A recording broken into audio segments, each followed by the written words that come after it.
And since we're on the topic of left tackle, see how these just transition in together? Like it's just a beautiful thing. So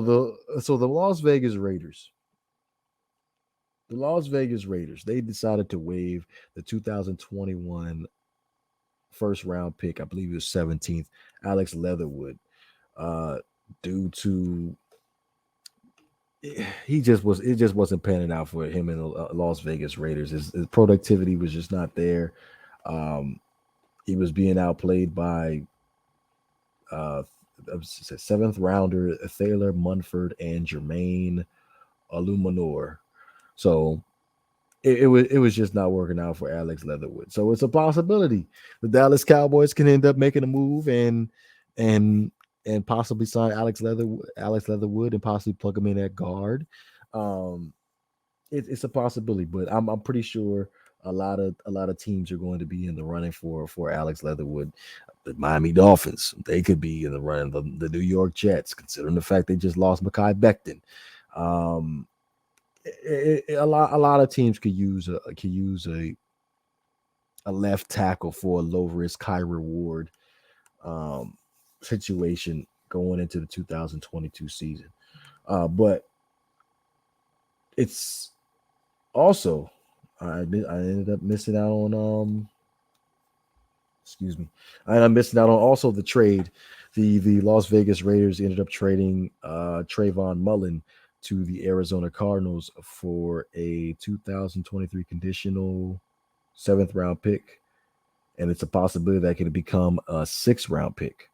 So Trayvon Mullen, he was a 2019 second round pick for the Las Vegas Raiders. So I believe that situation was when they ended up getting Rock Yasin in a trade, and then in the trade, and then they ended up signing Anthony Everett, and then of course Nate Hobbs, the slot corner. He's being productive with the Raiders. That ended up making Trayvon Mullen expendable. So they ended up making that move to the Cardinals, which I feel like that's a good move for the Cardinals, considering the fact that outside of excuse me, outside of Byron Murphy, there is really no depth at the cornerback position for the Arizona Cardinals. So I feel like this would help them out a lot.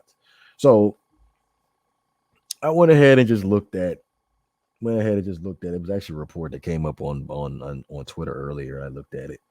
Um, Under the new regime of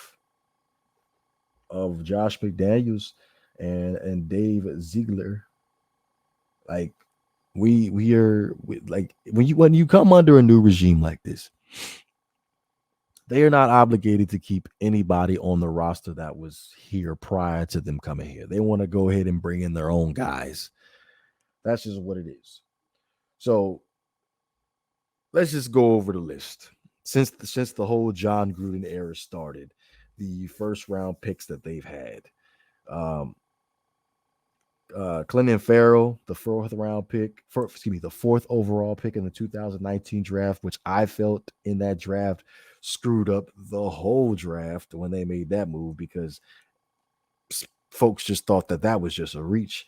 Like everybody was sold, feet on the table that they was going to go ahead and go with Josh Allen. Unfortunately, he ended up going, I think, 3 picks after that to the Jacksonville Jaguars. Um, they didn't pick up his fifth year option. Josh Jacobs, they didn't pick up his fifth year option, which he better play his ass off because he's on my fantasy team and he is one of my main backs. So if you're gonna go out swinging. Like I'm expecting 1,000 yards. I know with Josh Jacobs, durability hasn't been his strong suit for them. Um, they have a lot of confidence in Zamir White, hence why they ended up letting go of Kenyon Drake. Jonathan Abram, also they didn't pick up his fifth year option, which kind of makes sense. If Josh McDaniels is coming over, he's bringing that. I'm pretty sure he's bringing that New England, somebody from New England with that New England defense of scheme, where Jonathan Abram doesn't fit because he's a liability in pass coverage, and they like versatility at both safety positions where they can come down and possibly man up the tight end. Uh, 2020, You have Henry Ruggs, that situation where he ended up getting into a car accident. Excuse me, he was driving drunk and unfortunately ended up taking a young lady's life.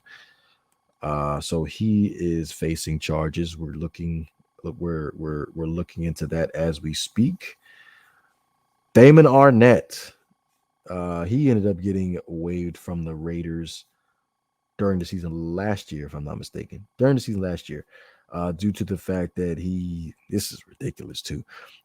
He was driving with a suspended license. That got pulled over twice, and the second time they found some cocaine in his car.